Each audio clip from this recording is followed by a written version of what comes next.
That's not bad. I call this meeting of the Rotary Club of Oakland to order. I'm Dudley Thompson, and I have the honor to serve as the president of the Rotary Club of Oakland. We were founded in 1908 and are the third established Rotary Club of some 36,000 clubs in over 200 countries around the world. We're a diverse community of some 270 local business, professional, and community leaders who unite to improve local and international communities through a common commitment of service above self. For over 113 years, we've welcomed Rotarians and guests to our club meetings, and I welcome you to this, our 5,385th meeting. So today is, I'm getting back at Peter here. For like 3 months at the beginning of COVID, I was the AV guy behind the scenes and the only guy there while Peter ran the show. Today, Peter's all there by himself, so thank you, Peter, for doing this today. Also, I guess we're going to call this the COVID de Mayo meeting. It's a last-minute pivot we had to make a couple days ago. I hope people got the message. If you're here, I guess you did. We had let's call it an outbreak of COVID in our club, and right now we know of about 10 members that have become infected with COVID. I'm one of them. I'll admit to that, and I'm sure there's more out there. But anyway, so we're going to have a great meeting today, though. We have, if you're a visiting Rotarian or a guest of a Rotarian, please enter your name in the chat box located at the center of the bottom of the screen so that we can recognize you in a few minutes. We recommend that you view today's meeting using the speaker view, which is located in the upper right-hand corner of the screen. If you have comments or want to ask a question of the speaker today, please use the chat box. Robert Kidd, are you able to do a last-minute request there for me? You have a thought for the day. For you, Dudley, no request is unreasonable. So here we go. These are a few words in honor of the month just past. April is the cruelest month, breeding lilacs out of the dead land, mixing memory and desire, stirring dull roots with spring rain. The wasteland. Thank you. So, Peter, are you able to put up our vision statement? I'm working on it. I'm sure everybody has it memorized here. I'll try to lead us that together we see a world where people unite to take action, to create lasting change across the globe, in our communities, and in ourselves. A couple notes before we get started. So today we did pivot to all Zoom. Celeste Gordon is going to come on a little bit later and tell us about next week's meeting. And please share it with everybody else. It's going to be, hopefully, again, this is all changing by the minute, but we had planned an all-member in-person meeting to focus on the issues of diversity, equity, and inclusion. Celeste will tell us more about it in a few minutes. And we have a great guest speaker today. Tasmin Raja is the, I'm going to say editor. Is that correct, Tasmin? Editor-in-chief, yes, Tasmin Raja. That's better. There's many editors. My wife is a writer. I know there's millions of editors out there. And today we welcome Davey Warner as a new member. We promised to bring Davey into a live meeting, and I appreciate your willingness to do it today. I promise you that when we go back live, we'll give you all a standing ovation. Past president, past district governor, Ed Jelen. Do we have any guests out there? Any visiting Rotarians or guests? Yeah, hey, President Dudley, we sure do. First, Keith Uriarte has brought with him Barry Donlan, who is president of the Oakland Peace Officers Association. So we welcome Barry to our meeting today. And then we'd also like to welcome Lance Noble, who is CEO of Cityside. And he's here to support our guest speaker and listen to what she has to say. And those are the people who have checked in, President Dudley. Thank you, Ed. Appreciate that. So today we have a sponsor for the meeting. Kevin Kelly is going to tell us about Oakland Lacrosse. Kevin, I'm going to turn this over to you. Excellent. And Peter, are you able to get the slides up?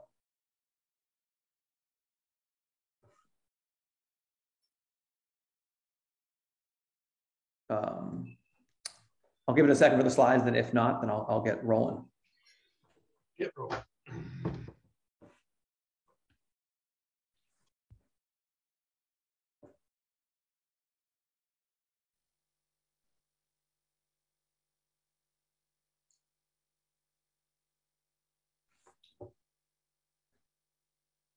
And yeah, you can roll to the next slide.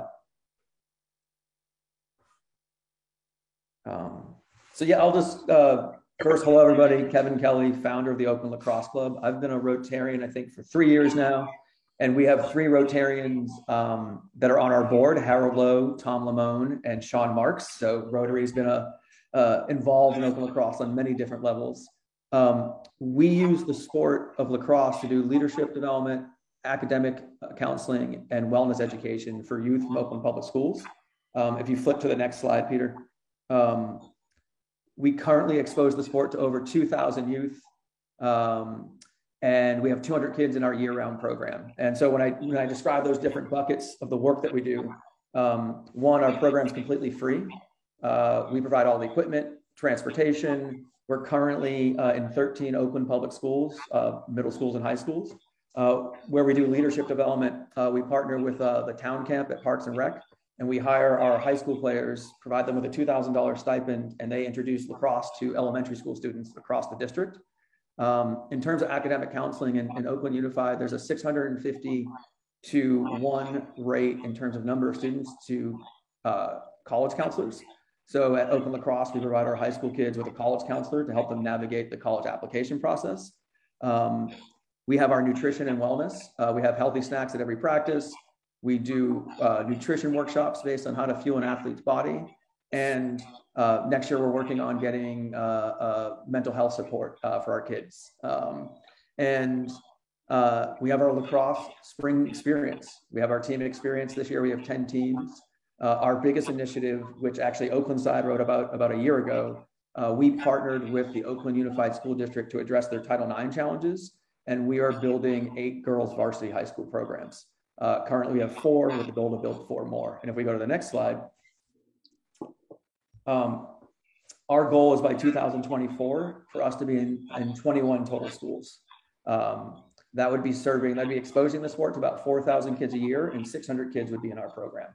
And that would be from 6th to 12th grade at pretty much every Oakland middle school and high school. And with the idea that we would support when a kid enters in 6th grade, we support them on their journey from 6th grade all the way through high school and helping them with post-high school, whether that's 4-year, 2-year, or directly to career.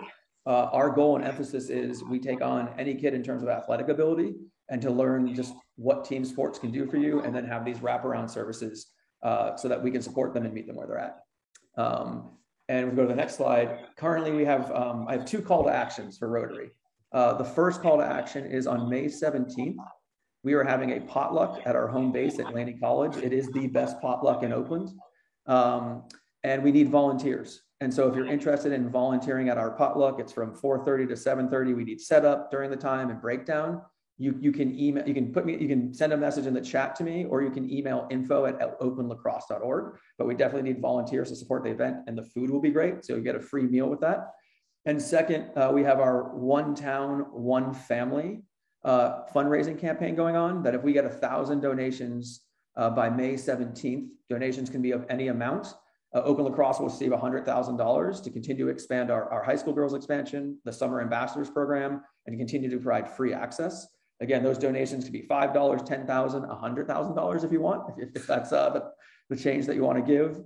But would invite everybody to donate at www.oaklandlacrosse.org. And I'll just end with this. Our goal is to provide this sport and give access to every Oakland public school student.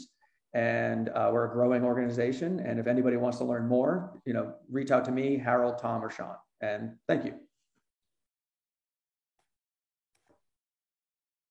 Thank you very much, Kevin.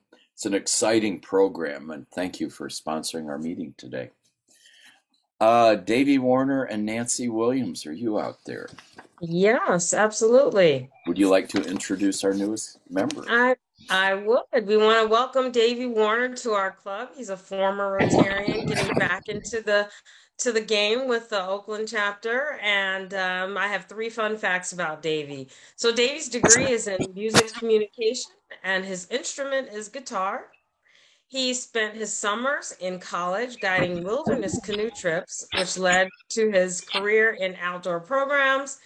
And my favorite, he followed his now wife from the upper Midwest to the East Bay in 2016, and they are celebrating their first wedding anniversary on May 15th in a week, I guess.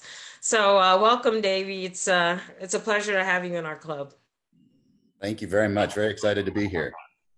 Davey, we're really happy that you've decided to join us.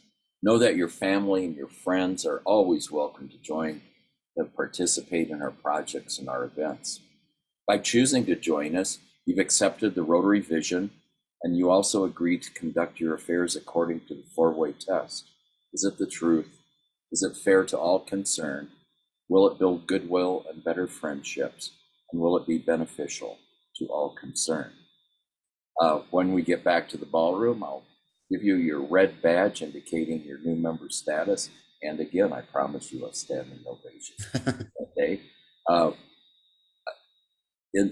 You will get a club book that includes basic information and history and a roster of your new 270 best friends.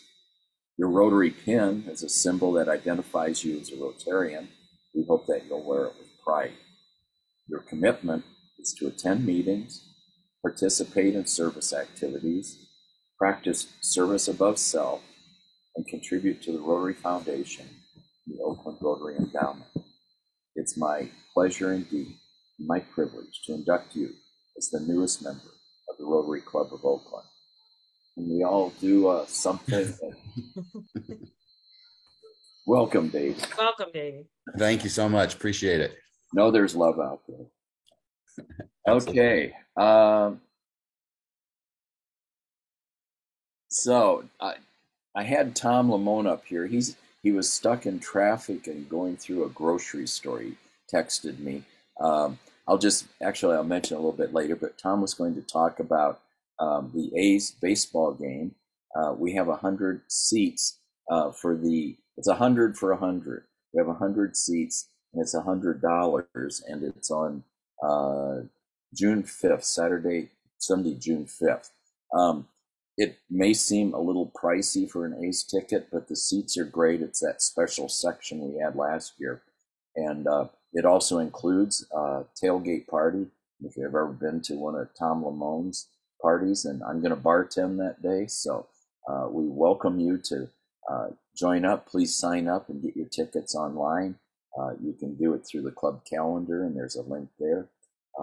And it always helps to sign up early, helps us know how many we still need to sell and how hard we need to twist your arm. But it should be a great day. It's against the Red Sox, so I think Sean March usually buys 50 tickets for that day. So, Sean, I'm looking forward for that. Celeste Gordon, I think you're out there. Can you tell us about what's coming up in the next few weeks? I sure can. Give me a second here. All righty. Let me just get to slideshow. Okay, welcome everyone. I'm Celeste Gordon, chair of the DEI committee, and we're really excited. The whole committee hold on one second, I'm just about to, okay, just make sure I don't go over. So the committee has arranged to have our strategist, Viva Osmalaj, come and have a very special interactive engagement session, a few of them with our club. So we'll be having 3 interactive sessions. One will be this coming Thursday, May 12th. We're hoping that it's in the ballroom. This will be an in-person only event. And this is really, it will be facilitated by our DEI committee members, and it will be roundtable fashion. So we'll be working in small groups. And the whole theme of this is really around cultivating a sense of belonging for all. So they're just small discussions within, so that as a group, we can listen to each other's thoughts and opinions and ideas around this. Again, facilitated by Viva and committee members.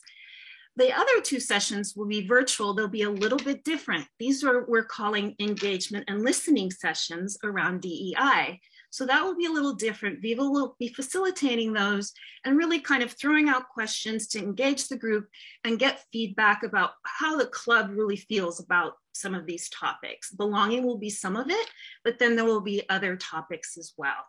So those are two things we're really excited. We hope you come. It'll be a really great way to connect with fellow Rotarians and to really kind of wrap our heads around these topics. And these things will then inform our action plan for how we want to roll out some of these activities in the club.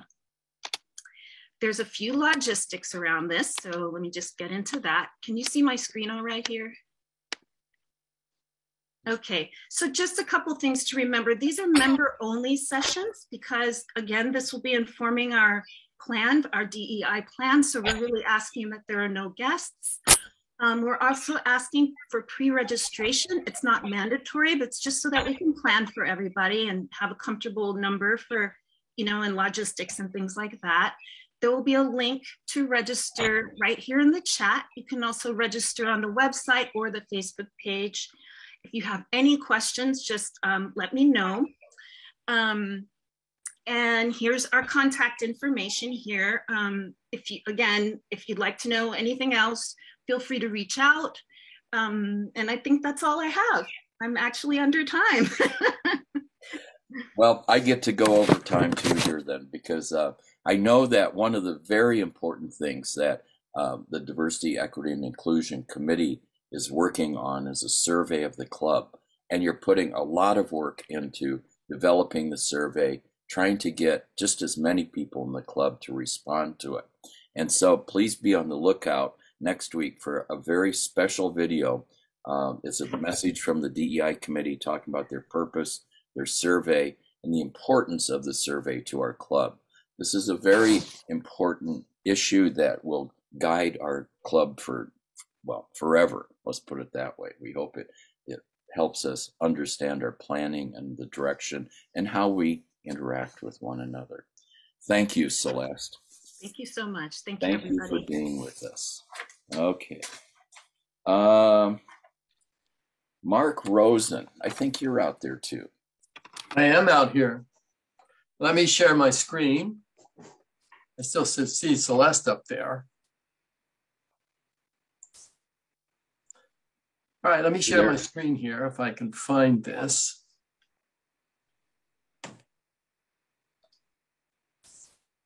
And where am I?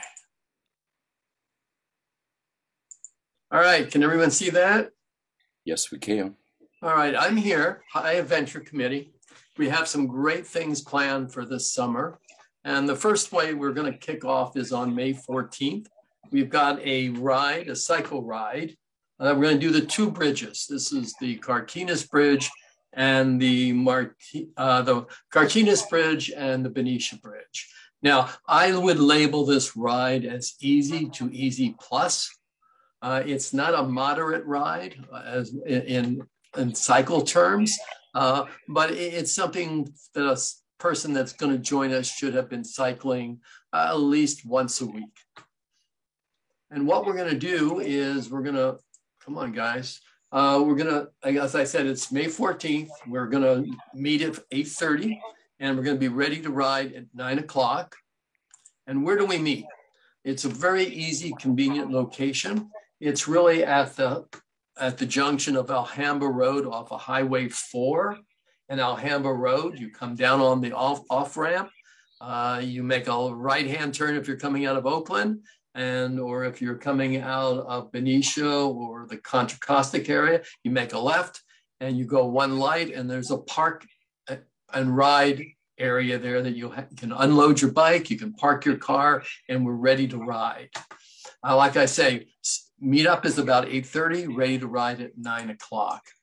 And when we go up, we're going to come up Cummings Parkway, and we're going to come down to Crockett, and we're going to ride past the old Pure Cane Sugar Factory at C&H. The town really hasn't changed much. We can do a couple side rides as we go through it. It's really a very really interesting destination. And from there, I've listed the Carquinez Bridge. The Carquinez Bridge and the Benicia Bridge both have cycle paths. They're very well protected. They're very well maintained. Yes, we get a little traffic, but they're easy cycle routes to do. There are some pedestrians on them, but we don't see many on the cycle paths. From off the bridge in Carquinez, we go through Vallejo, we come into Benicia, and we come down and we get into the Benicia State Park. And the park is really lovely at this time of the year. We still have some wildflowers, we've got birds, people are out strolling, and everyone's saying hi to you as you ride through. That group there actually is the Benicia Riding Group. We met them on our ride for Reason. They're really delightful. Some of them are Rotarians, so you might want to say, hi, how are you? And they'll wave back. Once we get through the state park, we're going to end up downtown Benicia, and we end up at the One House Bakery. What a bakery. Let me tell you, every time we do this ride and I say we're not going to stop at the bakery, people want to hang me. The goodies, the coffee, the service, just Benicia downtown, especially at the One House Bakery, is great. We spend about a half hour. They do have sandwiches. They do have other things in a patio. We spend about a half hour there relaxing, going to the bathroom, and then we're off. And we're going to go over the Benicia Bridge, and that's the one on the left. And from the Benicia Bridge, we come down to Martinez, through Martinez, on Alhambra Road, to by the John Muir House, and we are home. So again, cycle 2 bridges, May 14th, meet up at 8:30, ready to ride at 9 o'clock.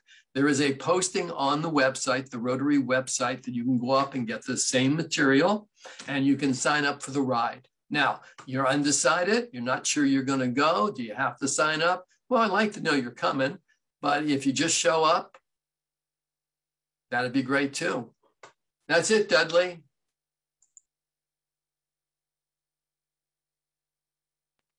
Thank you very much, Mark. Appreciate that. Sounds like a great event. So, got a couple minutes here before our guest speaker, just to tell you what's coming up this week. So, again, DEI next Thursday. We're going to say it a couple more times, just so you know. It's one of those things you got to say 3 or 4 times, and you'll see a lot of emails this week. Please pre-register. We hope to do it live, and then the 2 sessions online. Later that day and on the 12th. Our district 5170, our district training is coming up in 2 weeks from May 16th to 19th. It was going to be a 1-day training session, and it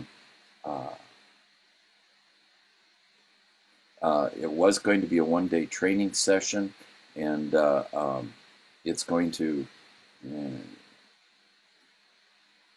can you get me up there, Peter? There was going to be a 1-day training session, and it's going to be in person, but they've changed it to a 1-week training session spread out over the week. Towards the end of the month, Robert Kidd is going to continue his trail talk, his trail walk, I'm sorry, across the ridges of from Richmond to Lake Chabot. I think this time it's going to be more toward, I know we did Tilden Park last time, so it would probably be up above the hills there, up above Highway 24 and across. So that comes up on the 24th. Kinder Prep tomorrow. We still need a couple people. We only have 2 or 3. We could sure use 3 or 4 more people for the Kinder Prep. Again, you can sign up for that on the Wet Club calendar. Finally, we have a great event coming up at the end of May. It's going to be the distributing safety alarms in Oakland Chinatown. We're going to team up with the San Francisco Rotary Club, the San Francisco Chinatown Rotary Club, the Oakland Chinatown Chamber of Commerce, and Asians United, who are making these 600 alarms available to us to distribute in Chinatown. We're putting together a session for 2 hours on the 28th of May and then again on the 18th of June. And we'll be holding sessions. We're going to have the Oakland Police Department and the FBI there, and they'll be talking about safety, how to stay safe, how to use the alarms, and then we'll be passing out the alarms. So we'll be asking for volunteers for those days. Could sure use some help on those. Okay, Isaac Kostreen, are you out there? I sure am, President Dudley. Please introduce our speaker today. Hopefully you can all hear me. I have a similar smoky voice today, and it is my distinct pleasure to introduce our speaker. Tasneem Raja is the editor-in-chief of the Oakland Side, a new nonprofit newsroom serving Oakland, California, that amplifies community voices, shares information resources, and investigates systems, not just symptoms. She was a senior editor at NPR's Code Switch, a reporting team that investigates issues of race and identity in America. She founded and led a data journalism team at Mother Jones that built the first ever database of mass shootings in America. She co-founded the Tyler Loop, a nationally recognized nonprofit community journalism and storytelling platform in East Texas. And she lives in Oakland with her husband, her daughter, and 2 imperious terriers. Please welcome Tasneem Raja. Hello, everyone. Can you guys hear me okay? Yes. Yes, excellent. You're perfect. Okay, I love to be here with you guys. Some of you may know I moved back to Oakland after living for a few years in Tyler, Texas, East Texas. That's a story I'm happy to tell another day. And one of the many things I learned in founding a local community news site in Tyler was when a Rotary asks you to come, you come. Doesn't matter if it's a 7 a.m. pancake breakfast, you show up because you are going to meet great people who share your mission for strengthening local communities, understanding that the civic fabric has to be built and strengthened from the ground up, and that relationships at the local level matter. The kind of work you guys are doing, bike rides, volunteer efforts. I mean, it just makes my heart sing to hear about this work, because I think the mission of journalism, especially at the local level, and I think the mission of organizations like Rotary, which I got to know pretty well through my time in Tyler. They have 4 Rotary clubs in a town of 100,000 people. That may or may not be surprising to you all. I came to understand that these missions have a lot more in common than you might think. So I'm really just so grateful to be here with you all. Thank you for taking the time. And if it's okay with you, I'm going to go ahead, share my screen. There's been a lot of screen sharing happening this morning, and I think we've shown that you know, we can figure it out. So give me a second, and I'll get this going.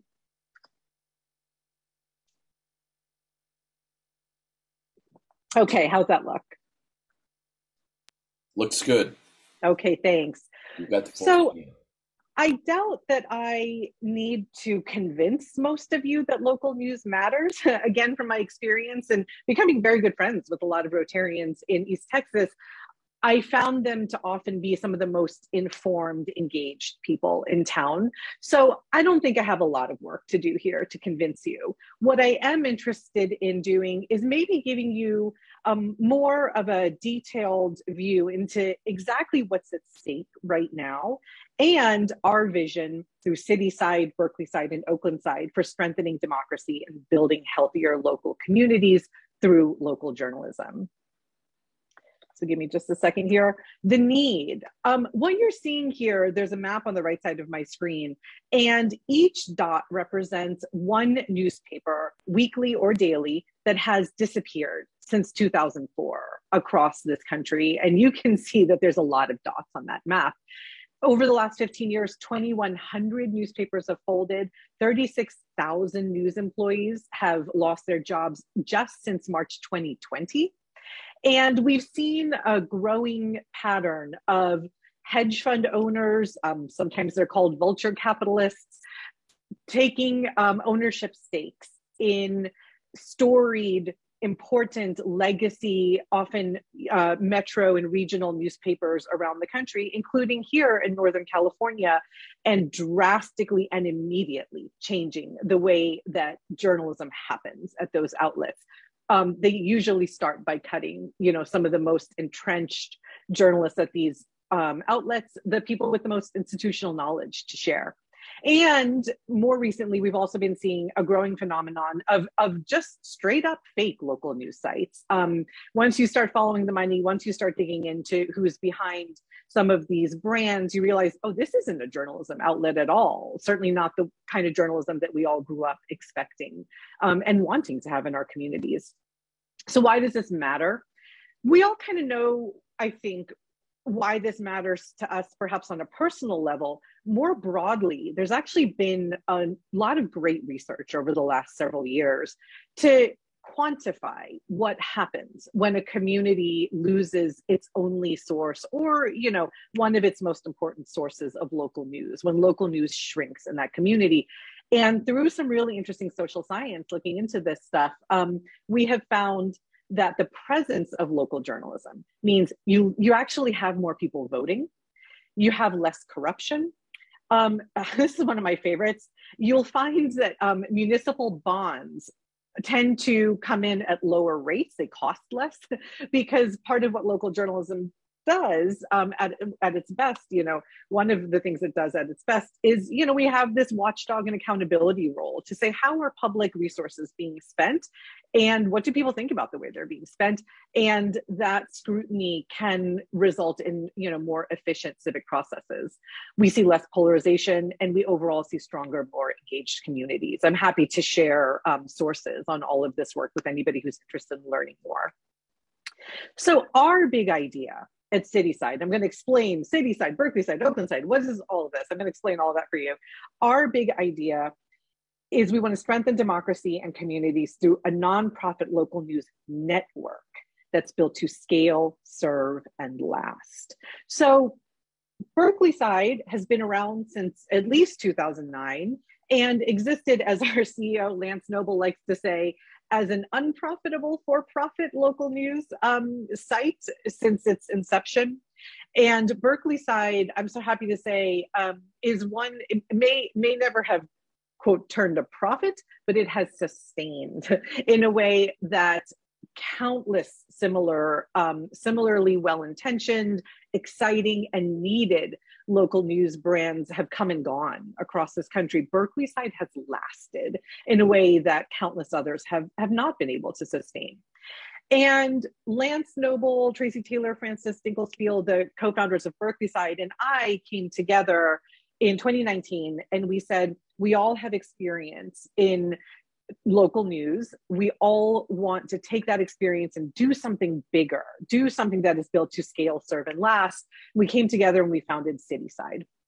Cityside is kind of our hub, and then the spokes of this hub and spoke model are our current newsrooms, and we hope and intend more newsrooms in the future in this area, in this region, and beyond. So Berkeley side and Oakland side are our existing two newsrooms. Cityside is the engine that powers these two newsrooms and makes sure that they have the money that they need to keep doing the great journalism that they're doing. So there's a landscape for nonprofit news. Nationally, regionally, there's single topic sites, and then there's local nonprofit news. And nationally, regionally, the biggest news brand of all, one of my former workplaces, NPR. Not everybody always thinks of NPR as a nonprofit newsroom, but it's one of the oldest and biggest in the country. We have others that have that have been around for a long time or are brand new. We have some single topic sites. Chalkbeat, for instance, is a national news site that looks at education. The Marshall Project, a nonprofit national news site that looks at mass incarceration and its impacts on daily life in America. And then at the local level, I'm proud to say that when we start to talk about this network model, this idea of not just one great site that's popped up in one community, we hope will be around in 5 years, really kind of looking at this as a business model, as a sustainable, scalable model. Cityside is an outlier when we look at the landscape for nonprofit news. And we believe there's a lot of things that make us unique. I won't read all of these bullet points for you, but I do want to just shout out for you. We are committed to nonprofit, nonpartisan journalism. We have a track record in building really big, really exciting audiences. Berkeley Side is our proven track record there. And we also have a commitment to hiring and empowering people who reflect the communities we aim to serve. Audience. So currently we have, here's how we define member. Let me back up and explain what we mean by member. Anybody who gives us $1 to $1,000 once or repeatedly counts as a member. It's like the NPR model, right? Become a member, here's our pledge drive, get a tote bag, become a member of KQED.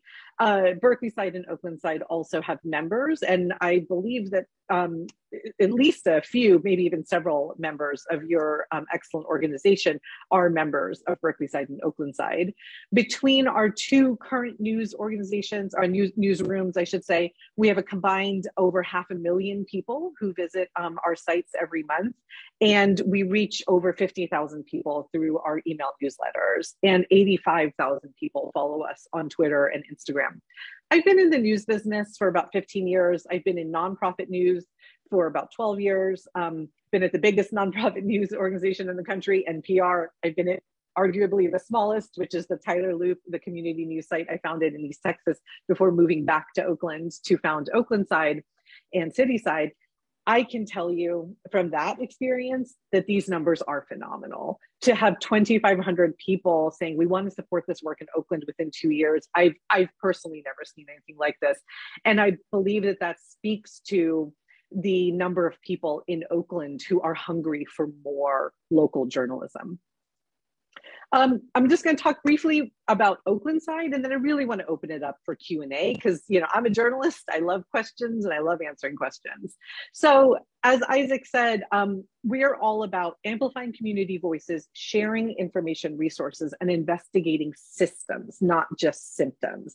So that means we're not a breaking news site the way that you may be used to, the way that local news works. You know, we're not going to cover every car crash. We're not going to cover every instance of crime in a community. We are going to say, how did we get here? If the building's on fire, how did we get here? Who was responsible? How are people impacted? How can this be prevented next time? So we are more invested and built to take that step back look and look at the system around what is causing symptoms. So we're a newsroom built on listening. Before we launched, we spent months talking with Oakland residents, healthcare workers, artists, small business owners, and I could go on and on, artists, to ask them a few simple questions. What kind of information do you need in Oakland? What kind of information does your family need? What kind of information does your community need to be able to do the things you want and need to do in and for this city that you call home and this city that you love? And out of that, we took all of that information, and that guided, that community feedback guided the way that we built our newsroom. So for instance, we heard from a lot of people that we need more reporting on Oakland schools. And I'm so proud to say that in Ashley McBride, a phenomenal young reporter who heads our education equity beat, Ashley is the only reporter who covers education in Oakland full-time. And she's with the Oakland Side. And I can't tell you how many people are just falling all over themselves to tell me that their information and abilities to engage with education issues in Oakland have been helped by Ashley's reporting. And I mean, that's just the kind of thing that gets me out of bed in the morning. Here's our team. We're 9 people. I like to sometimes quiz people and say, just curious, how big do you think Oaklandside is? And I get answers that range typically from like 20 people to 50 people. We're 9 people. 50, I've only heard a couple times. Typically people think we're about twice the size that we are. And I'm really proud of that. You know, we punch above our weight. And with community support, I know we'll grow much larger as well. The topics that we cover are City Hall and policing, education equity, housing and homelessness, arts and community, and immigrant-owned small business. That listening work that I mentioned a few minutes ago, here's one example of how that listening work paid off. We did all of that work before the pandemic. We did this throughout 2019, you know, basically summer, fall, winter of 2019, pre-pandemic. And we heard over and over again when we were asking people what they want out of journalism in Oakland, for Oakland. We heard, we want arts coverage. We want coverage of community organizations. And then the pandemic happened and we realized we were going to have to make some hard choices. And we said, we heard all of this about arts and community coverage. It may seem like kind of a crazy idea to hire an arts reporter in the middle of a global health crisis, but we're going to go ahead and do it anyway, because we heard that need and we want to respond to it. And Azucena Garcia, who I'm sure some of you are familiar with, our fantastic arts and community reporter, what we started to hear from people not long after lockdown was that Azu's work was helping people feel more connected to Oakland. You know, your reporting helps me feel connected in an isolated time, is something that one reader told us. And even though she was writing about virtual events, even though she was writing about things that were largely happening in a way that was totally different from how she spent most of her career as an arts reporter, didn't matter. She got in there and she talked about what people were doing on the ground. We're also invested in reaching people where they are. So a good example of this, to my mind, is our vaccine information equity campaign. So we said, vaccines are starting to roll out in Oakland. Yes, we're going to report on that rollout, but we want to do more than that. We want to help people get vaccinated.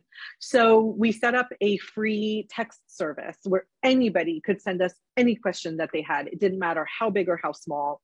And a reporter from our newsroom would go and get answers to their questions, such as, I am a housebound senior. How do I go to a vax clinic? Or I'm an undocumented Oaklander. Is it safe for me to go and get vaccinated? Do I need to be worried about getting deported? Or I just moved to Oakland and I'm having trouble figuring out, you know, which clinic is going to be the best for me. Didn't matter what they were asking. We responded to each and every question that we got. Over 3,000 people signed up for this service. And as I often say, during the 3 or 4 months that this service was active, one of the best things that would happen over the course of my day was when somebody would unsubscribe from our service with the message saying, you helped me get vaccinated. I don't need you guys anymore. Thank you. Please remove me from your list. That was really exciting to me. We are also committed to holding ourselves accountable. So that listening work that I talked about, it was really important to us that we didn't kind of do that work once and then say, okay, thanks, we heard from you. Now we're going to go and, you know, do things our way. We need to have continuous feedback cycles. And I can hear, you know, the way that you guys are describing your work at Rotary, I can tell that you guys are kind of in that same mind of, you know, listening, learning, iterating, getting better.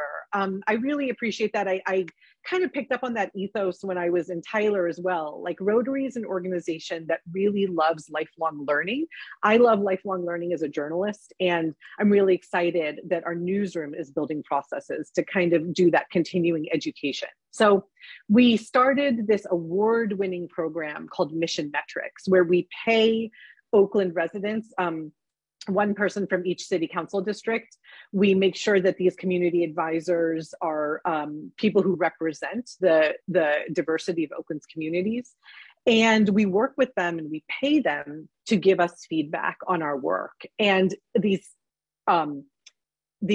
phrases that you see on the left here, we literally ask them to tag our stories in accordance with the founding values. We see these items on your left here as guiding principles, founding values for the kind of work the Oaklandside is trying to do in Oakland. And we ask them, these 5 stories that we asked you to read this week, did any of them do these things? You tell us if we're living up to our mission. We're not going to tell ourselves if we're living up to our mission. You tell us. So that's our Mission Metrics program. And we hope to be launching the 2022 program. My hope is to launch this summer, but more news on that to come. And we hope to run 1 month-long cohort each year. Voting is an area where in 2020, this was our first time ever getting into this kind of work, and we totally flipped the game. We said, we're not going to start by reporting on candidates. We're going to start with people. We're going to go district by district, and we're going to talk to residents to say, tell us what information you need. Tell us about what's happening in your community. Tell us about whether or not you're going to vote, and how much and how we can help you vote. So it was both information about what was going to be on their ballot and how to make sure that they were able to turn in their ballot. And through that work, we developed what we call, and others call, a citizens agenda approach to voting. Part of that was asking what they needed. And one of my favorite pieces from our 2020 coverage was in response to a reader who emailed us and said, can you please tell me what school board members do? I don't know what a school board member does. And I'm not really sure how I'm supposed to vote for these people if I don't literally understand what their job is. So Ashley McBride, our phenomenal education equity reporter, did a piece headlined, what do Oakland school board members do exactly? And it read as sort of a job description for how do you get picked? What do they get paid? What's their mandate? What kind of power do they have? How does it work? And so forth. And that reader responded and was just like really thrilled. She and many others were really excited by that coverage. What's next for our newsroom? A lot, but immediately on our plate, we want to grow our readership, of course. You know, I'm so inspired by the audience growth that Berkeleyside has experienced in its last decade of operation. We want, with each newsroom that becomes part of the Cityside network, to get better, faster, stronger. And we're excited by the audience growth that we've already seen at Oaklanside, but we want to do much, much better. That means more great local news, more neighborhood stories. People really respond really well when we, for instance, Ricky Rodas, our small business reporter, he has started a series where he'll just go into, you know, for instance, the Laurel. He started in Laurel, and he'll just spotlight and highlight various small businesses in one neighborhood and just say, let's talk about what these businesses mean for their neighborhood. Let's talk about where they fit into the local business landscape, you know, on this very hyper local level. We want more community engagement. Now that we're able, you know, notwithstanding bumps in the road like the one you guys are experiencing right now, we know there's going to be more times where our live events are going to get changed and derailed, and we're okay with that. We're okay with being nimble and responsive, just the way you all are. But we're really excited that this year, for instance, we will be doing a really fantastic annual program that we intend to be an annual event called Oaklanside Live. Some of you may remember, CGA, I'm pretty sure you tuned in. In 2020, we did Oaklanside Live-ish. It was a virtual event, day-long virtual event. This year, fingers crossed, in September at the Hive, Oak Stops the Hive downtown, we'll be presenting a day-long celebration and way to connect with Oaklanside journalism through Oaklanside Live. And just in a second here, I'm going to tell you about another event we have coming up. We want to do more with Mission Metrics. And we want to support the next generation of great Oakland journalists through innovative partnerships. We kicked off last week fundraising for a partnership between Laney College, the Oaklanside, and The Lead, a really great new-ish bar and restaurant that some of you are probably familiar with here in Temescal, that's aimed at supporting The Lead reporter in residence. The Lead came to us and said, we love Oaklanside. We want to support you guys. How do we make it possible for you to add another reporter to your newsroom this year? And then we said, let's go talk to Laney College. You know, let's support a young person there through an internship fellowship. So Laney, Oaklanside, The Lead, we're fundraising to essentially launch our first ever inaugural internship or fellowship in our newsroom. So that's kind of a whirlwind tour. I want to, you know, I like what you, one of our previous speakers said, you know, we always end with a call to action. I want to personally invite all of you to our Culture Makers event. This is an event where we celebrate what's happening with Oakland's culture scene, talking to chefs, artists, musicians, performers, people in sports, people in media, to talk about what's the latest and greatest with culture scenes in Oakland, and what do these communities need from other Oaklanders to survive and thrive. So June 23rd, I believe we're going to be at the new Parkway again. Xfinity is one of our great sponsors for this event. PG&E has sponsored us as well. And I hope you'll all join us. With that, I'm going to go ahead and stop sharing. And I'd really love to open it up for conversation from you guys. I see some messages in the chat. Isaac, maybe you could help me out here, or Dudley, somebody could help me out here. Yeah, I've got a couple of questions in chat. And then we've also asked people to raise their hand if we need a few more questions. Anna Marie Jones says she has two. One, what's the best way for Rotarians to help Cityside and Oakland side flourish? You answered a little bit of that, but you're welcome to keep talking about that one. And also, does anyone cover the emergency management community disaster resilience space? It's often an overlooked cousin into the crime public safety conversation. Absolutely. Lance or Colleen, while I'm answering the first question, maybe one of you could share our wildfire guide from last year in the chat here as one example of those kinds of resources. So Anna Marie, thank you so much for the question. I will say the best way for Rotarians to help Cityside and Oaklandside flourish is to become members. Become a member of Oaklandside, become a member of Berkeleyside, and Lance, maybe you could share links there as well. But to me, a member is somebody I'm sure you all are familiar with the NPR model, right? It's not the same as a subscription back in the day. It's not quite the same as saying, I'm going to buy a subscription to a newspaper. To me, that's a transactional relationship. I think of membership a little bit differently. I think of membership as saying, we understand that just as we need members in the community to decide that, I think our community deserves a great zoo, deserves a great ballet, great symphony, great parks, a food bank. We believe our community needs great local journalism to flourish and thrive as well. And we intend to help amplify the work of other people who are doing great work in our communities through great storytelling, through great information sharing. So we're here for Oakland, and we hope that more and more people will consider becoming members of our newsrooms to keep us going, for years to come. So Fred Morris asks, what happened to the Express? How do hedge funds make money closing down a local newspaper? Sure. Lance, you want to jump in? You pay a lot more attention to how other people do this work than I do. If I can, Mr. President. You're welcome to. Okay, thanks so much. I was trying to reply in the chat to Fred. Here's what happens typically when a hedge fund buys a newspaper group. They sell off assets, buildings, most notably. They slash newsroom numbers. They increase subscription prices. Subscribers to newspapers, particularly older subscribers, are pretty sticky. And so people don't notice when those subscription prices go up.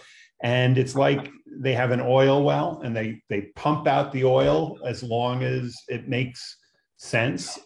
They can be very profitable. And when the oil is depleted, when it's no longer profitable, they close it. There's no sentiment in it. And this has happened over and over again. Tusney mentioned this happens locally. 20 years ago, the San Jose Mercury News had a newsroom of, I think, 160 people. They're now down to 30 or 40 people. So that's kind of what happens. Thank you. Isaac. Yeah, thank you, President Dudley. I'm a huge fan of Cityside, Berkeleyside, Oaklandside, all that you are doing in the space of local journalism. And so thank you. Admire the reporters that you mentioned. The team you have is fantastic, even when we don't agree on things. And I'm a total wonk because I'm in the space of communications and public affairs. I also work a lot across the East Bay, and I've heard a lot of people say Berkeley is now less crazy than Oakland, if you will, in terms of getting economic development done, new housing, the renewal of Bear's 30-year agreement, et cetera. I'd be kind of curious, did Berkeleyside have some role in creating a more informed and engaged and therefore maybe effective civic population, local government, and what your analysis might be of that. And then comparing Berkeley side and Oakland side, what's been different in terms of the implementation to help us understand kind of the broader East Bay landscape? Sure. Lance, I'll let you jump in on Berkeley side first, and then I'll talk about what we're doing going forward. Great question, Isaac. We're probably the wrong people to answer that. I think a less sort of partisan person in terms of what our effect it would be is probably that. I suspect we've helped more people know what's going on in Berkeley, but I think there's also been, a sea change in the Bay Area about attitudes on, some of the things that may have driven some people crazy for years. I mean, you see the debate around housing at BART stations. There's still some people who are extreme on one side about, destroying community character, but there's also a more reasoned debate. So I'd like to think we've played a role, but I think there's generally a change in atmosphere as well. Mm-hmm. As for what we're going to be doing, what we're doing currently, what we're doing going forward in terms of, if I understood your question correctly, Isaac, understanding a community's information needs and being responsive to them, is that what you're asking about? Yeah. So our listening work, our mission metrics work, that's what this is built to answer. The old model is a bunch of journalists, sit around and ask each other, what should we cover today? And there's nothing wrong with that model if you have the right people in the room to be able to answer that question. The reality is local news never did as good of a job as it thought it did, or like to claim it did, at answering that question, largely because of the diversity of staffing, right? If you have a community that looks like Oakland and a newsroom that looks nothing like Oakland, how are you asking and answering the questions around what communities here need to know? And what's really going on. So number one, I believe that representation is a really big part of this. Number two, we've got to stop asking each other what we need to cover today. And we've got to add to our own editorial judgment opportunities for touch points with community members. I think Berkeley side does a really phenomenal job in being responsive to, just anytime somebody emails, tweets, gets in touch with somebody at Berkeley side. Emily Raguso, for one, I'm sure many of you have, if you live in Berkeley, have interacted or, read Emily Raguso's incredible reporting. Emily will write you back like right then and there. At Oakland side, I think we've done a decent job being responsive. We're also kind of looking in more macro ways through programs like Mission Metrics to say, this is a much, much bigger city. So we're going to have to be a little bit more targeted about how we're getting feedback from community members. So with Oakland side, we've said, for instance, you see, we don't have comments, right, on Oakland side stories. I can talk for a long time about why we made that decision. And, we made it very intentionally. But we're doing something that's very different from how just about any local news organization in the country works. We're saying we're going to convene a group of community advisors who we hold ourselves accountable to. And that's a different approach. That's a different model. Going forward, we're going to be taking the listening work that we developed in Oakland and applying it to any future communities that we attempt to work with, to say, we're not going to come in here and say, what kind of news do you need? We're going to do information needs mapping. That's actually a totally fundamentally different approach. Well, thank you so much for being with us today and for coming back. You were with us, I think, about two and a half. It was right after you came back to Oakland, I think. Yeah, since then we've had both a global pandemic and also I had a baby. So most of what happened pre-last year is a total blur to me. Honored to be invited back. We'd also like to thank you. You gave us, I think it was Azucena Razia, is that her name? Razia, who yeah. covered our event with Evolutionary Blues. Yeah. February.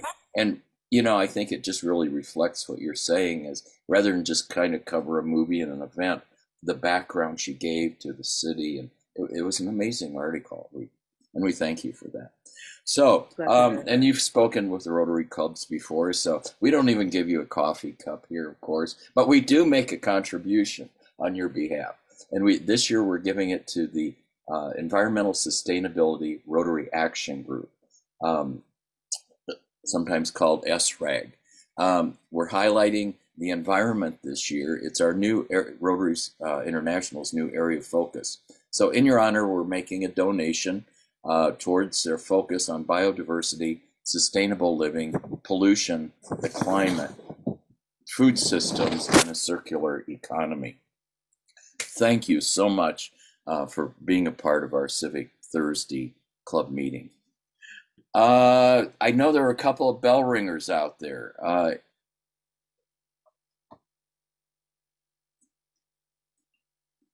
I'll try to pick them up here. Peter, I know that Harold Lowe, Harold rang the bell for his. Okay, I'm going to say something about Harold. I think Jack Mac. I'm going to say that about Harold in a moment. Jack McAvoy, I think, rang the bell for Kevin Kelly. I rang for Davey to welcome to the club, and I want to ring it for City side, Oakland side, etc. Okay, got my little glass here. Did I see one more out there?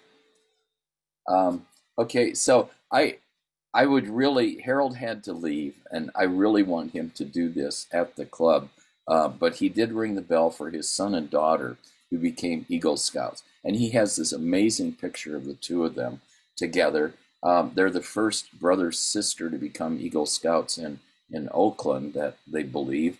And the first African-American brother and sister who earned an Eagle Scout together. And also Taylor's Harold believes she's the only African-American girl we can find who's an Eagle Scout in California and the West Coast. So it's such a big deal. And Harold just has this great picture that he shared with us the other day. I told him he needed to ring the bell, but we'll take his money today and give him a minute to brag about his kids next week or whenever we get back here. Okay, folks, thank you so much for coming today. Past President Robert Kidd, thank you for the thought for the day. Past President, past District Governor Ed Jelen. Kevin Kelly, thank you for Oakland Lacrosse sponsoring our meeting today. Welcome Davey Warner. Nancy Williams for bringing Davey to us and introducing him. Celeste, thank you for talking to us and introducing the DEI program that's going to be a very big part of our meetings over the next 2 months. Mark Rosen, thanks for telling us about the bike ride. Isaac, thanks always. And, you know, I saw in there, I think it was Jason was talking about these nice voices that we have right now. I don't know if we're going to keep these up very long. I'm kind of hoping to get rid of mine. And Miss Raja, thank you so much for being with us today. It's such a great pleasure to have you here. I want to thank everyone for joining us today. Remember, we are Rotary, serve to change lives, and don't keep Rotary a secret. This meeting is adjourned.